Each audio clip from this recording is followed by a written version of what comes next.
Hi viewers, welcome to Kiki cooking. இன்றைக்கி நம்ம வீடியோவில் ரொம்பவுமே இன்ட்ரெஸ்டிங்கான சமையல் டிப்ஸ் பற்றி தாங்க பார்க்க போகிறோம். அதில் உங்களுக்கு ரொம்பவுமே தேவையான சமையல் டிப்ஸ் எல்லாமே இருக்கும். எது உங்களுக்கு பிடிச்சிருந்ததுன்றதை கமெண்ட் செக்ஷனில் சொல்லுங்கள். வாங்க இப்போ வீடியோக்குள்ளே போகலாம். ஃபஸ்ட் டிப் என்னென்னா, நம்ம இப்போது கொலுவுக்கு நம்ம சுண்டல்லாம் செய்வோம் இல்லைங்களா, அது சம்மந்தமான டிப்ஸ் தாங்க.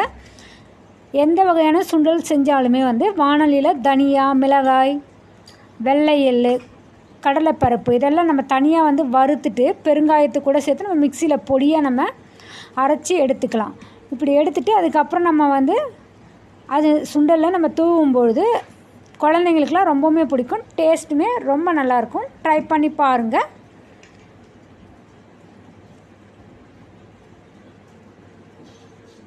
நெக்ஸ்ட் டிப், இதுவுமே சுண்டல் சம்மந்தமான டிப்ஸ் தாங்க.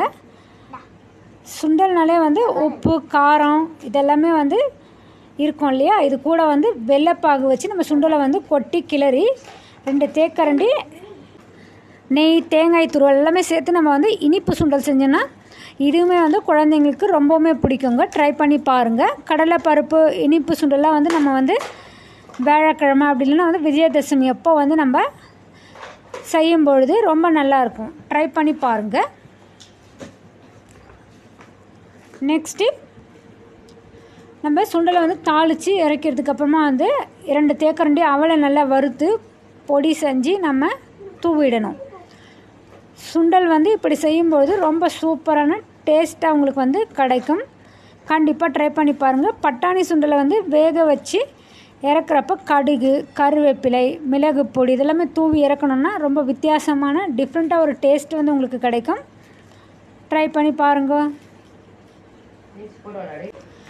நெக்ஸ்ட் இப்போ என்னென்னா ரொம்பவுமே உங்களுக்கு ஹெல்த் டிப்ஸ் சம்மந்தமான விஷயந்தாங்க. தேனில் ஊற வச்ச நெல்லிக்காயை சாப்பிட்றதுனால நமக்கு அதிக அளவு ஹெல்த் பெனிஃபிட்ஸ் இருக்குது. அது என்னென்னு பார்ப்போம் வாங்க. தேனில் ஊற வச்ச நெல்லிக்காய் ஒன்று நம்ம தினமும் சாப்பிட்டு வர்றது மூலமாக நமக்கு அதிக அளவு நல்ல ஒரு பலன் கிடைக்கும். இப்படி நம்ம தேனில் ஊற வச்ச நெல்லிக்காய் தினமும் ஒன்று நம்ம சாப்பிட்டு வரும்பொழுது ரத்தம் சுத்திகரிக்கிறதுக்கு இது ரொம்பவுமே யூஸ்ஃபுல்லாக இருக்கும். இரத்த சோகை இல்லாமலுமே உங்களுக்கு இருக்கும். இரத்த அணுக்களுடைய எண்ணிக்கையுமே அதிகப்படுத்துறதுக்கு இது ரொம்ப நல்லதான ஒரு விஷயமாக உங்களுக்கு இருக்கும். அதே போல் இதய தசைகள் எல்லாமே வலிமையடைங்க. இதய நோய் வருவது தவிர்க்கப்படும். கண் பிரச்சனை இருக்கவங்க கூட இது போல் தினமும் தேனில் ஊற வச்சு நெல்லிக்காயை நம்ம சாப்பிட்டு வந்தோம்னு சொன்னால் கண்ணில் இருக்கிற எரிச்சல், கண்களில் இருந்து நீர் வடியும் இல்லைங்களா, அந்த மாதிரி பிரச்சனை எல்லாத்துக்குமே ஒரு நல்ல தீர்வாக இருக்கும். கண்டிப்பாக ட்ரை பண்ணி பாருங்கள். இது ரொம்பவுமே உங்களுக்கு யூஸ்ஃபுல்லான ஒரு டிப்ஸாக இருக்கும். நெக்ஸ்ட் இப்போ என்னென்னா, முருங்கைக்கீரை பொரியல் நம்ம செஞ்சு சாப்பிட்றதுனால ரொம்பவுமே நமக்கு உடலில் இருக்கிற நோய் எதிர்ப்பு சக்தி எல்லாமே அதிகமாக இருக்குங்க. இதுக்கு உங்களுக்கு என்ன செய்யலான்னு பார்த்தீங்கன்னா, முருங்கைக்கீரை நல்லா கழுவி எடுத்துக்கணும். நல்லா கழுவி சுத்தம் செஞ்சு எடுத்துக்கணும். அதில் பூச்செல்லாம் இருக்கும் இல்லைங்களா, அதெல்லாம் இல்லாமல் நீட்டாக கழுவி எடுத்துக்கோங்க. இது கூட சின்ன வெங்காயத்தை நல்லா நறுக்கி பொடி செய்து சேர்க்கும் பொழுது ரொம்ப நல்ல டேஸ்ட்டை அதிகமாக கொடுக்கும். நம்ம கடாயை அடுப்பில் வச்சு எண்ணெய் ஊற்றி சூடானதுமே கடுகு, காஞ்ச மிளகாய், வெங்காயம் எல்லாமே சேர்த்து நல்லா பொன்னிறம் வருமா நம்ம வறுத்து எடுத்துக்கணும். அப்புறம் நல்லா வெங்காயத்தை நல்லா வதக்கி எடுத்துகிட்டு மஞ்சத்தூள், உப்பெல்லாம் சேர்த்தோன்னா கொஞ்சம் லைட்டாக தண்ணி ஊற்றி நம்ம வேக வச்சு எடுத்துக்கணும். இது ரொம்ப நேரம் வேக வச்சோன்னு சொன்னால் முருங்கைக்கீரை கசப்பு ஏறிவிடும். அதனால் நம்ம கொஞ்சம் குறைஞ்ச நேரத்துலேயே நம்ம நல்லா கிளறி எடுத்துடும்போது ரொம்ப நல்ல சத்தான நல்ல ஒரு டேஸ்ட்டான ஒரு முருங்கைக்கீரை பொரியல் உங்களுக்கு கிடச்சிரும். ட்ரை பண்ணி பாருங்கள். நெக்ஸ்ட் இப்போ என்னென்னா பப்பாளி காய் இருக்குல்லையே, அதை நம்ம பழுக்காமல் ரொம்ப காயாக இருந்துச்சுன்னா இந்த டிப்ஸும் நீங்கள் யூஸ் பண்ணி பாருங்கள். பப்பாளி காய் நம்ம அப்படியே ட்ரேலையோ இல்லை ஏதாச்சும் கூடையில் வைக்கிறதுக்கு பதிலாக செய்தித்தாள் இருக்கு இல்லையா, அதில் நம்ம நியூஸ் பேப்பரில் சுற்றி நம்ம வச்சோன்னா அதில் புழுக்கம் அதிகமாக இருக்கும். அதனால் அடுத்த நாளே உங்களுக்கு நல்லா பழுத்து உங்களுக்கு பப்பாளி காய் கிடைக்கும். ட்ரை பண்ணி பாருங்கள். நெக்ஸ்ட் டிப் என்னென்னா, நம்ம வடையோடைய சுவை ரொம்ப அதிகமாக கொடுக்கறதுக்கு இந்த டிப்ஸ் உங்களுக்கு ரொம்பவுமே யூஸ்ஃபுல்லாக இருக்குங்க. உருளைக்கிழங்கு நல்லா அரைச்சி நம்ம வடை மாவு கூட நல்லா சேர்க்கும்பொழுது அதோடைய சுவையும் நல்லாயிருக்கும். நல்லா டேஸ்ட்டுமே கொஞ்சம் டிஃப்ரெண்ட்டாக நல்ல ஒரு டேஸ்ட் உங்களுக்கு கொடுக்கும். ட்ரை பண்ணி பாருங்கள். இது ரொம்பவுமே உங்களுக்கு வடையோடைய சுவையை கூட்டி கொடுக்கும். என்ன விவஸ் நம்ம வீடியோவில் சொல்லியிருக்க எல்லா தகவலும் உங்களுக்கு பிடிச்சிருக்குன்னு நினைக்கிறேன். மேலும் இதில் எந்த டிப்ஸ் உங்களுக்கு பிடிச்சிருந்ததுன்றதை கமெண்ட் செக்ஷனில் சொல்லுங்கள். ரொம்ப யூஸ்ஃபுல் நினச்சிங்கன்னா ஃப்ரெண்ட்ஸ் அண்ட் ஃபேமிலிக்கு ஷேர் பண்ணுங்கள். தேங்க்ஸ் ஃபார் வாட்சிங். கீப் சப்போர்ட்டிங் கிக்கி குக்கிங். மீண்டும் ஒரு நல்லதொரு வீடியோவில் சந்திப்போம். நெக்ஸ்ட் இப்போ என்னென்னு பார்ப்போம் வாங்க. நம்ம வந்து வெண்டைக்காய் வாங்கணும்னு சொன்னால் சில நாட்களே வந்து நம்ம வந்து ஃப்ரிட்ஜில் வச்சதுக்கப்புறமா வந்து காஞ்சி போயிடுங்க, அது கெட்டு போயிடும் இல்லையா? அப்படி நம்ம எப்படி அதை ஃப்ரெஷ்ஷாக மெயின்டைன் பண்ணலான்றதை பற்றி பார்ப்போம் வாங்க. வெண்டைக்காயில் வந்து கொஞ்சமாக வந்து கடுகு எண்ணெய் தடவினா அது வந்து ரொம்ப நேரத்துக்கு வந்து புதுசாகவே உங்களுக்கு இருக்குங்க. இனிமேல் நம்ம வந்து வெண்டைக்காய் இது போல் வந்து கடுகு எண்ணெய் தடவி நம்ம வைக்கும்பொழுது வாங்கும்போது எப்படி இருந்துச்சோ அது போல் ஃப்ரெஷ்ஷாகவே உங்களால் மெயின்டைன் பண்ணுறதுக்கு இது ரொம்பவுமே யூஸ்ஃபுல்லாக இருக்கும். ட்ரை பண்ணி பாருங்கள். நெக்ஸ்ட் டிப், வெந்தயம் வந்து அதிகமாக வந்து கசப்பு சுவை கொண்டது இல்லையா? அதனால் வந்து அதோடய கசப்பை வந்து நீக்க அது மேலே கொஞ்சமாக வந்து உப்பு தூவி கொஞ்ச நேரம் வந்து அப்படியே வச்சிடணுங்க. இப்படி வைக்கும்பொழுது அதோடய கசப்பு சுவை வந்து குறைஞ்சி போயிடும். நெக்ஸ்ட் டிப், இட்லி மாவு வந்து மென்மையாக இருக்காதுங்க, ரொம்ப சாஃப்டாக இருக்கவே இருக்காது. அப்படி இருக்கிற சமயத்தில் உளுத்தம் பருப்பையும் அரிசியும் நம்ம வந்து ஊற வைக்கிறப்போ 1/2 கப் ஜவ்வரிசி நம்ம வந்து சேர்க்கணும். இட்லி மாவு வந்து ரொம்பவுமே இப்படி செய்யும்பொழுது சாஃப்டாக வந்து உங்களுக்கு கிடைக்கிறதுக்கு வாய்ப்பு இருக்குது. ட்ரை பண்ணி பாருங்கள். இனிமேல் இது போல் செஞ்சு பார்க்கும்போது இட்லியுமே வந்து ரொம்ப சாஃப்டாகவும் இருக்கும், நல்ல ஒரு ஸ்ட்ரென்த்தாகவும் உங்களுக்கு இருக்கும். நெக்ஸ்ட் டிப், சிவப்பு மிளகாய் தூள் வந்து ஒரு மாதத்துக்குள்ளே கெட்டு போக தொடங்குதுன்னு சொன்னால் இந்த டிப்ஸை நீங்கள் ஃபாலோ பண்ணிக்கோங்க. மேலும் அதில் வந்து ஈரப்பதம் இருக்கக்கூடும்னு அர்த்தம். அதனால் வந்து மிளகாய் தூளை வந்து நம்ம வந்து ஒரு துண்டு பெருங்காயத்தை போட்டு நம்ம வந்து வைக்கணும். இப்படி செய்யும்போது மிளகாய் தூள் வந்து சீக்கிரமாக கெட்டும் போகாதுங்க. எவ்வளோ நாளாலுமே அது வந்து உங்களுக்கு நல்ல ஒரு மணமாகவும் இருக்கும். பெருங்காயம் போட்டு வைக்கிறதுனால உங்களுக்கு ரொம்ப நாளைக்கு பூச்சி வண்டு இதெல்லாம் வராமல் தடுக்கிறதுக்கும் இது ரொம்பவுமே யூஸ்ஃபுல்லாக இருக்கும். நெக்ஸ்ட் டிப், மைக்ரோவேவில் அரிசி மற்றும் காய்கறிகள்லாம் விரைவாக வந்து சூடாகலன்னு சொன்னால் இந்த டிப்ஸை நீங்கள் ஃபாலோ பண்ணிக்கோங்க. இது எல்லாத்தையும் நம்ம வந்து ஒரு தட்டில் நல்ல ஒரு வட்ட வடிவில் பரப்பி நடுவில் வந்து இடைவெளி விட்டு நம்ம மைக்ரோவேவனில் வைக்கும் பொழுது இது சீக்கிரமாகவே வந்து சூடாகி உங்களுக்கு கிடச்சிடும். ட்ரை பண்ணி பாருங்கள். நெக்ஸ்ட் டிப் என்னென்னா, நம்ம வந்து மாங்காய் தொக்கு செய்கிறோம் இல்லையா? அப்போ நீங்கள் ரொம்ப டேஸ்ட்டாக செய்கிறதுக்கு இந்த டிப்ஸை நீங்கள் ஃபாலோ பண்ணிக்கோங்க. மாங்காய் வந்து நல்லா வந்து துருவி சேர்க்கறதுக்கு பதிலாக தோல் சீவி நல்லா துண்டுகளாக்கி மிக்சியில் நல்லா வந்து அரைச்சி எடுத்துக்கோங்க. இப்படி அரைச்சி எடுத்து நம்ம வந்து மாங்காய் தொக்கு செய்கிறப்போ ரொம்ப சுலபமாகவும் இருக்கும், இதோடைய டேஸ்ட்டுமே வந்து ரொம்ப நல்லா இருக்கும். ட்ரை பண்ணி பாருங்கள். நெக்ஸ்ட்டு, அப்பளம் நம்ம வந்து பொரிக்கும்பொழுது வெள்ளை துணி இருக்கு இல்லையா, அதை எடுத்துகிட்டு நல்லா தொடச்சிட்டு அப்பளத்து மேலே அந்த மாவுலாம் இருக்கும் இல்லையா, அதனை நல்லா வந்து தொடச்சி விட்டுட்டு அதுக்கப்புறமா பொரித்து எடுத்தோன்னு சொன்னால் எண்ணெய் வந்து கலங்காமலும் இருக்கும், அப்பளம் வந்து சிவக்காமலும் இருக்கும். ஏன்னு சொன்னால் அதுக்கு மேலே வந்து நம்ம அப்பளத்தை திரட்டும் போது மாவு போட்டு அவங்க வந்து திரட்டி வச்சுருப்பாங்க இல்லையா, அந்த மாவோடு நம்ம போடும்போது அது எண்ணெயில் கலந்து மாவு அந்த எண்ணெயை வந்து கெடுத்துடும். அதனால் வந்து நம்ம நல்லா வந்து ஒரு துணி வச்சு லைட்டாக தொடச்சி எடுத்துகிட்டு அதுக்கப்புறமா அப்பளம் பொரித்து பாருங்கள். உங்களுக்கு மாவெல்லாம் வந்து எண்ணெயில் போட்டு கலக்காமல் இருக்கிறதுக்கு இது யூஸ்ஃபுல்லாக இருக்கும். நெக்ஸ்ட்டு, சப்பாத்தி மாவு மேலே வந்து கொஞ்சமாக வந்து எண்ணெயை தடவி அதுக்கப்புறமா ஒரு டப்பாவில் போட்டு நம்ம ஃப்ரிட்ஜில் வச்சோன்னு சொன்னால் 4 நாட்கள் வறுமே வந்து ரொம்பவுமே வந்து ஃப்ரெஷ்ஷாக வந்து இருக்குங்க. கண்டிப்பாக ட்ரை பண்ணி பாருங்கள். நெக்ஸ்ட் டிப்புமே வந்து ரொம்பவுமே வந்து உங்களுக்கு ஹெல்த் பெனிஃபிட்ஸ் அதிகம் இருக்கிறது தாங்க பூண்டு சாதம் தாங்க. பூண்டு சாதன்றது வந்து வெறும் ருசியான உணவு மட்டுமல்ல, ரொம்பவுமே வந்து ஆரோக்கியமான நன்மைகளும் நமக்கு கொடுக்கக்கூடியதுங்க. பூண்டில் இருக்கிற சல்ஃபர் கலவையெல்லாம் இருக்கு இல்லையா, அதெல்லாமே வந்து vitamin C, vitamin B6, manganese மற்றும் செலினியம் போன்ற சத்துக்கெல்லாமே வந்து இருக்குது. அதனால் வந்து இது ரொம்பவுமே வந்து உங்களுக்கு உடலுக்கு தேவையான பல நன்மையான ஒரு விஷயங்கள்லாம் உங்களுக்கு கொடுக்கக்கூடியதுங்க. எளிதில் செரிமானம் ஆகக்கூடிய ஒரு விஷயம். வாயு தொல்லை இருக்குனாலும் உங்களுக்கு வந்து பூண்டு சாதம் வந்து நீங்கள் செஞ்சு சாப்பிட்டு பாருங்கள். இது வந்து உங்களுக்கு ரொம்பவுமே வந்து ஹெல்த் பெனிஃபிட்ஸ் அதிகமாக இருக்கக்கூடிய ஒரு விஷயம். இப்படி நம்ம பூண்டு சாதம் செய்கிறதுக்கு வந்து ஒரு கடாயில் வந்து எண்ணெய் மற்றும் நெய் சேர்த்து கடுகு உளுத்தம்பருப்பு சேர்த்து நல்லா வெடிச்சதுமே வந்து வேர்க்கடலை, காஞ்ச மிளகாய், கருவேப்பிலை இதெல்லாத்தையும் சேர்க்கணும். இப்போ வந்து நறுக்கிய பூண்டு பருக்கலாம் நம்ம வந்து மிதமான தீயில வறுத்து எடுக்கும் பொழுது கருகாமல் நம்ம வறுத்து எடுத்து செய்யுங்க. இப்படி செய்யும்பொழுது உங்களுக்கு ரொம்ப டேஸ்ட்டாகவும் இருக்கும், ஹெல்த் பெனிஃபிட்ஸ் அதிகமாக இருக்கிற ஒரு ரெசிபியும் உங்களால் ரெடி பண்ணிட முடியும்.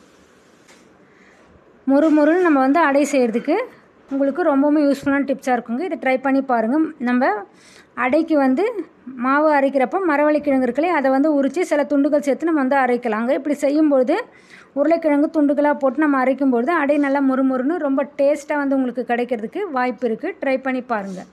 என்ன வியூவர்ஸ், நம்ம வீடியோவில் சொல்லியிருக்கேன் எல்லா தகவலும் உங்களுக்கு ரொம்ப பிடிச்சிருக்கும்னு நினைக்கிறேன். இதில் உங்களுக்கு எந்த டிப்ஸ் பிடிச்சிருந்ததுன்னு நம்மளுடைய கமெண்ட் செக்ஷனில் சொல்லுங்கள். மேலும் இதில் நம்ம கொடுத்துருக்கிற எல்லா டிப்ஸுமே உங்களுக்கு ரொம்பவுமே வந்து யூஸ்ஃபுல்லாக இருக்கும். ட்ரை பண்ணி பாருங்கள். நம்ம சொன்ன மெத்தடு படி உருளைக்கிழங்கு இதெல்லாம் துண்டை நம்ம அடையில் போட்டு செய்யும்போது முறுமுறுப்பாக கிடைக்கும். இந்த டிப்ஸ் என்னென்னா நம்மளுடைய முகம் வந்து ரொம்ப வந்து பிரைட்டாக இருக்கிறதுக்கான டிப்ஸ் தாங்க. இது ரொம்பவுமே உங்களுக்கு யூஸ்ஃபுல்லாக இருக்கும். அது என்னென்னா, நம்ம சம அளவு அரிசி மாவு, கடலை மாவு கூட பன்னீர் கொஞ்சமாக சேர்த்து, இது கூட தேன் சேர்த்து நல்லா குழச்சி நம்ம மூஞ்சியில் வந்து பூசி கொஞ்ச நேரம் கழித்து நம்ம வாஷ் பண்ணி எடுத்துகிட்டுன்னு சொன்னால் முகம் வந்து உங்களுக்கு ரொம்பவுமே வந்து பிரைட்டாக இருக்குங்க. ட்ரை பண்ணி பாருங்கள்.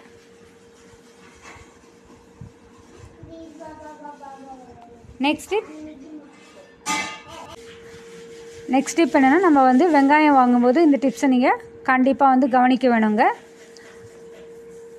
இளஞ்சிவப்பு நிறத்தில் தோல் ரொம்ப மெல்லியதாகவும் காகிதம் போலவும் இருக்குங்க. இது வந்து அதிக அளவு முளைவிடாமலும் இருக்கும். இது போல் இருக்கும் பொழுது நம்ம வந்து எப்போவுமே வெங்காயத்தை வந்து நம்ம வாங்கி வச்சிடணும். இது போல் டிப்ஸ் எல்லாம் ஃபாலோ பண்ணிக்கோங்க. இளஞ்சிவப்பு நிறத்தில் இருந்துச்சுன்னு சொன்னால் மட்டும் வாங்கிக்கோங்க. அது போல் வந்து நம்ம வந்து இளஞ்சிவப்பு நிறமாக இல்லாத அடர் ஊதா நிறத்திலோ அப்படின்னா தடிமனான காஞ்ச தோல்களோடு இருந்துச்சுன்னு சொன்னால், முனைகள் வந்து திறந்த நிலையில் இருந்துச்சுனாலும் வெங்காயம் வாங்கக்கூடாது. இது வாங்கும்பொழுது அது சீக்கிரமாக கெட்டும் போயிடுங்க. ஈரப்பதம் அதிகமாக இருக்கிறதுனால அது நல்ல ஒரு டேஸ்ட்டுமே இல்லாமல் இருக்கும். அதே போல் நம்ம அதிக அளவு வெங்காயத்தை வந்து வாங்கி வச்சுட்டோம்னா 2 days ஒன்ஸ் நம்ம நல்லா வந்து வெயிலில் காய வச்சு எடுத்து வைக்கும்பொழுது உங்களுக்கு அதிக நாள் வந்து உங்களுக்கு நீடித்து உங்களுக்கு ஸ்டோரேஜ் பண்ணி எடுத்து வைக்க முடியும். நெக்ஸ்ட்டு நம்ம தக்காளி சாதம் செய்யும்பொழுது ரொம்ப டேஸ்ட்டாக இருக்கிறதுக்கு இந்த டிப்ஸ் உங்களுக்கு ரொம்பவுமே யூஸ்ஃபுல்லாக இருக்குங்க. எப்போவுமே நம்ம வந்து தக்காளி சாதம் செய்யும் பொழுது நம்ம என்ன செய்யலான்னா, லாஸ்ட் மினிட்ஸில் நம்ம வந்து இறக்கும் அந்த டைமில் வந்து நம்ம வந்து ப்ரெட் துண்டுகளை வறுத்து நம்ம சேர்த்தோன்னு சொன்னால் ரொம்ப டேஸ்ட்டாகவும் இருக்கும். ப்ரெட் துண்டுகள் போல் மீல் மேக்கர் இருக்கு இல்லையா, மீல் மேக்கருமே நம்ம வந்து போட்டோன்னு சொன்னால் அதிக அளவு டேஸ்ட் வந்து உங்களுக்கு இது போல் தக்காளி சாதத்தில் கொடுக்கும். கண்டிப்பாக ட்ரை பண்ணி பாருங்கள். இது ரொம்பவுமே உங்களுக்கு யூஸ்ஃபுல்லாக இருக்கும். நெக்ஸ்ட்டு நம்ம காய்கறி வெட்டுற பலகை இருக்கு இல்லையா, அந்த போர்டு வந்து எவ்வளவு தான் வந்து சுத்தம் செஞ்சாலுமே அதில் வந்து ஒரு கெட்ட வாடை வந்துகிட்டே இருக்கும்.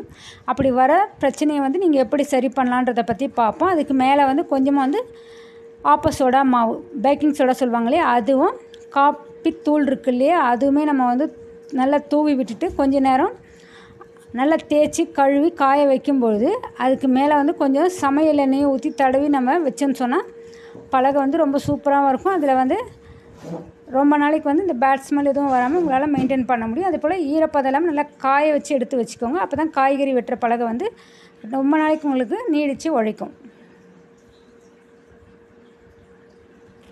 நெக்ஸ்ட்டு நம்ம சமையல் அறையில் வந்து எண்ணெய் இது போல் பிசுப்பாக அதிகமாக இருக்குதுன்னு சொன்னால் இந்த டிப்ஸை நீங்கள் ஃபாலோ பண்ணிக்கோங்க. எண்ணெய் வந்து பிசுப்பாக இருக்கிற இடத்துல வந்து கொஞ்சமாக வந்து கடலை மாவு தூவி ஒரு ஸ்க்ரப்பர் போட்டு நல்லா தொடச்சி எடுத்துட்டோன்னு சொன்னால் எண்ணெய் பிசுப்பும் முழுமையாக வந்து நீங்கி வந்துடுங்க. அதே போல் கோதுமை மாவு இருக்கு இல்லையா, அதுவுமே வந்து எண்ணெய் ஊற்றிக்கிச்சு தெரியாத அந்த டைமில் வந்து நீங்கள் லைட்டாக தூவி எடுத்தாலே போதும். நல்லா வந்து அங்கே இருக்கிற எண்ணெய் கரை எல்லாமே உங்களுக்கு நீங்கி உங்களுக்கு நல்லா நீட்டாக தொடச்சி எடுத்துட முடியும். ட்ரை பண்ணி பாருங்கள். நெக்ஸ்ட் டிப், வெள்ளரிக்காயை வந்து நம்ம அடிக்கடி உணவோடு நம்ம சேர்த்து எடுத்து வேண்டியது ரொம்ப ரொம்ப முக்கியமான விஷயங்க. இது வந்து எதுக்கு உதவுனா உடல் எடை குறைக்கிறதுக்கு இது ரொம்பவுமே வந்து உங்களுக்கு யூஸ்ஃபுல்லாக இருக்கும். அதனால் நம்ம உணவுலேயும் சரி நம்ம நார்மலாகவும் வெள்ளரிக்காய் கண்டிப்பாக வந்து எடுத்துக்க வேண்டியது ரொம்ப ரொம்ப முக்கியமான விஷயம். நெக்ஸ்ட் டிப், முட்டை ஓட்டை வந்து நல்லா வெயிலில் காய வச்சுட்டு மிக்ஸி ஜாரில் போட்டு இது கூட வந்து 1 spoon soap powder, 1 spoon citric acid போட்டு நைஸாக அரைச்சி நல்லா வந்து நம்ம கடாயில் ஸ்டோர் செஞ்சு எடுத்து வச்சுக்கணுங்க. இது வந்து நம்ம எதுக்கு யூஸ் பண்ண போகிறோன்னா, வீட்டில் வந்து கரை படிந்த பாத்திரங்கள் இதெல்லாம் இருக்குது, நல்லா உங்களுக்கு தேய்ச்சி எடுக்க முடியலன்னு சொன்னால் இந்த பவுடரை நம்ம நல்லா போட்டு தேய்ச்சி எடுக்கும் பொழுது நல்லா ஈஸியாக உங்களுக்கு வந்து நீட்டாக க்ளீனாக கிடைக்குங்க. பளிச்சுன்னு உங்களுக்கு பாத்திரமே கிடைக்கும். கண்டிப்பாக வந்து ட்ரை பண்ணி பாருங்கள். நெக்ஸ்ட்டு கொத்தவரங்காய் பொரியல், வாழைக்காய், உருளைக்கிழங்கு பொரியல் இதெல்லாம் செய்யும்பொழுது அந்த காய்களை வந்து தண்ணீரில் நல்லா நம்ம வந்து வேக வச்சுட்டு அதுக்கப்புறமா நம்ம வந்து வடித்து கீழே கொட்டிடணுங்க. காய் மட்டும் சமைக்கும்பொழுது வாயு தொல்லை இருக்காது. இது போல் காய்கள்லாம் சமைக்கும்பொழுது அதிக அளவு கேஸ் ப்ராப்ளம் இருக்குது இல்லையா, அதுக்கு இந்த டிப்ஸ் நீங்கள் ஃபாலோ பண்ணி செஞ்சு பாருங்கள். அதோட தண்ணியை நம்ம ஆட் பண்ணும்பொழுது கேஸ் ட்ரபிள் ப்ராப்ளம், டைஜஷன் ப்ராப்ளம்லாம் வரும். அதனால் அந்த தண்ணியை வந்து நீங்கள் வடித்து எடுத்துகிட்டு அதுக்கப்புறமா நம்ம வந்து கொத்தவரங்காய் பொரியல், வாழைக்காய் பொரியல், உருளைக்கிழங்கு பொரியல்லாம் செய்யும்பொழுது உங்களுக்கு இது போல் ப்ராப்ளம்லாம் எதுவுமே இருக்காது. கண்டிப்பாக ட்ரை பண்ணி பாருங்கள். ரொம்பவுமே உங்களுக்கு வந்து யூஸ்ஃபுல்லாக இருக்கும். அதே போல் நம்ம பெருங்காயத்தூளும் நம்ம வந்து இது கூட ஆட் பண்ணும்பொழுது கேஸ் ட்ரபிள்ஸ்லாம் இல்லாமல் இருக்கும். ட்ரை பண்ணி பாருங்கள். நெக்ஸ்ட் ஸ்டெப் என்னென்னு பார்ப்போம் வாங்க. சேமியா, ரவை இதெல்லாமே வந்து நம்ம வந்து உப்புமா செய்யணும். இது போல் நம்ம இட்லிகளாகவும் நம்ம வந்து செஞ்சுட்டு சட்னியோடு நம்ம வந்து சேர்த்து சாப்பிடும்பொழுது சேமியா, உப்புமா, ரவை இதெல்லாம் செய்யும் பொழுது பல பேருக்கு வந்து பிடிக்காது இல்லைங்களா. எப்போவுமே வந்து உப்புமா வந்து நிறைய பேருக்கு பிடிக்காது. ஆனால் வந்து நம்ம நல்லா வந்து தேங்காய் சட்னி இது போல் செஞ்சு கொடுத்துட்டு செய்யும் பொழுது இதுக்கு ஒரு நல்ல ஒரு சைட் டிஷ்ஷாக இருக்கும். ட்ரை பண்ணி பாருங்கள். நெக்ஸ்ட் டிப்,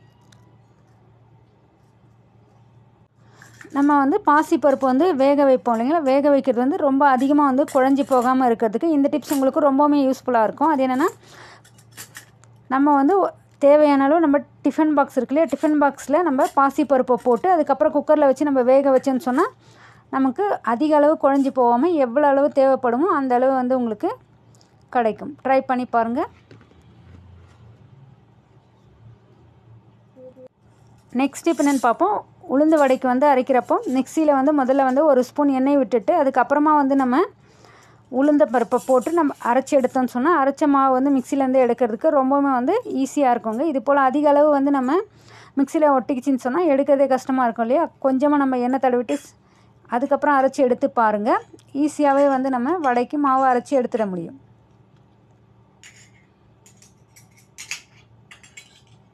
நெக்ஸ்ட் டிப், உருளைக்கிழங்கை வேக வச்சு நல்லா மசிச்சு அல்வா செஞ்சு கொஞ்சமாக வந்து பாதாம் எசன்ஸ், அசல் பாதாம் அல்வா செய்கிறது போலவே ரொம்ப நல்லா வந்து டேஸ்ட்டாக இருக்குங்க. உருளைக்கிழங்குமே வந்து நம்ம வந்து பாதாம் அல்வா செய்கிறது போல் டேஸ்ட்டாக செய்கிறதுக்கு இது போல் நீங்கள் டிப்ஸ் ஃபாலோ பண்ணி செஞ்சு பாருங்கள். ரொம்ப டேஸ்ட்டாக இருக்கும். நெக்ஸ்ட் டிப் வந்து எந்த வித ரசம் செஞ்சாலுமே வந்து இறக்கிறதுக்கு முன்னாடி வந்து ஒரு கரண்டி தேங்காய் பால் சேர்த்து நம்ம நெய்யில் கடுகு, கருவேப்பிலை தாளிச்சோன்னு சொன்னால் ரசம் ரொம்பவுமே வந்து டேஸ்ட்டாக இருக்குங்க. இது போல் நம்ம வந்து ரசம் செய்யும்பொழுது வீட்டில் இருக்கவங்களுக்கும் ரொம்ப நல்லா பிடிக்கும். ட்ரை பண்ணி பாருங்கள். நெக்ஸ்ட் ஸ்டெப், உருளைக்கிழங்கு காரக்கறி நம்ம செய்வோம் இல்லைங்களா, அப்போ வந்து நமக்கு நல்ல ஒரு டேஸ்ட்டை கொடுக்கறதுக்கு இந்த டிப்ஸ் உங்களுக்கு ரொம்பவுமே யூஸ்ஃபுல்லாக இருக்கும். உருளைக்கிழங்கு காரக்கறி செய்கிறப்போ அரை கரண்டி நம்ம வந்து புளிப்பில்லாத தயிர் சேர்த்து நம்ம வதக்கணும்னு சொன்னால் அது வந்து ரொம்ப நல்ல டேஸ்ட்டை வந்து உங்களுடைய உருளைக்கிழங்குக்கு கூட்டி கொடுக்கும். நீங்கள் ட்ரை பண்ணி பாருங்கள். நெக்ஸ்ட் டிப், உளுந்த வடை செய்யும்பொழுது அது நல்லா வந்து மொறுமொறுப்பாக வரும். அதுக்கு வந்து ரொம்ப பேர் வந்து கஷ்டப்படுவீங்க இல்லையா, அதுக்கு இந்த டிப்ஸ் உங்களுக்கு ரொம்பவுமே வந்து யூஸ்ஃபுல்லாக இருக்கும். இந்த டிப்ஸை ஃபாலோ பண்ணி நீங்கள் உளுந்த வடை செஞ்சு பாருங்கள். ரொம்ப மொறுமொறுப்பாக இருக்கும். அது என்ன செய்யலான்னா, நம்ம உளுந்த வடைக்கு மாவு அரைப்போம் இல்லைங்களா, மாவு அரைக்கும் பொழுது உளுத்தம்பருப்பு கூட சேமியா தூள் நம்ம போட்டு அதுக்கப்புறமா நம்ம வந்து வடை சுட்டு எடுத்தோம்னா நல்ல ஒரு டேஸ்ட்டாக இருக்கும். ட்ரை பண்ணி பாருங்கள். நெக்ஸ்ட் டிப் என்னென்னு பார்ப்போம். கேரட், பீட்ரூட் போடுற காய்கறியெல்லாம் வந்து நம்ம வந்து எளிதாக வந்து துருவதுக்கு இந்த டிப்ஸ் உங்களுக்கு ரொம்ப யூஸ்ஃபுல்லாக இருக்கும். தோலை வந்து சீவியதுமே வந்து தண்ணியில் நல்லா கழுவி எடுத்துட்டு துணியால் நல்லா வந்து தொடச்சிட்டு அதுக்கப்புறமா நீங்கள் வந்து துருவி பாருங்கள். கேரட்டாக இருந்தாலும் பீட்ரூட்டாக இருந்தாலும் கையிலேருந்து வழுக்காமல் ஈஸியாகவே உங்களுக்கு வந்து குழப்பு இல்லாமல் நம்மளால் வந்து துருவி எடுத்துட முடியும்.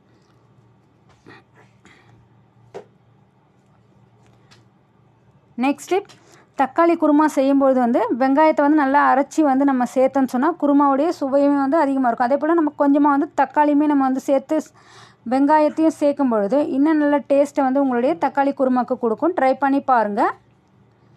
என்ன வியூஸ், நம்ம வீடியோவில் சொல்லியிருக்க எல்லா தகவலும் உங்களுக்கு ரொம்ப பிடிச்சிருக்கும்னு நினைக்கிறேன். மேலும் இதில் எந்த டிப்ஸ் உங்களுக்கு பிடிச்சிருந்ததுன்ற நம்மளுடைய கமெண்ட் செக்ஷனில் சொல்லுங்கள். மேலும் இது ரொம்ப யூஸ்ஃபுல் நினச்சிங்கன்னா உங்கள் ஃப்ரெண்ட்ஸ் அண்ட் ஃபேமிலிக்கு ஷேர் பண்ணுங்கள். Keep supporting Kiki cooking. Thanks for வாட்சிங். மேலும் நல்லதொரு வீடியோவில் சந்திப்போம்.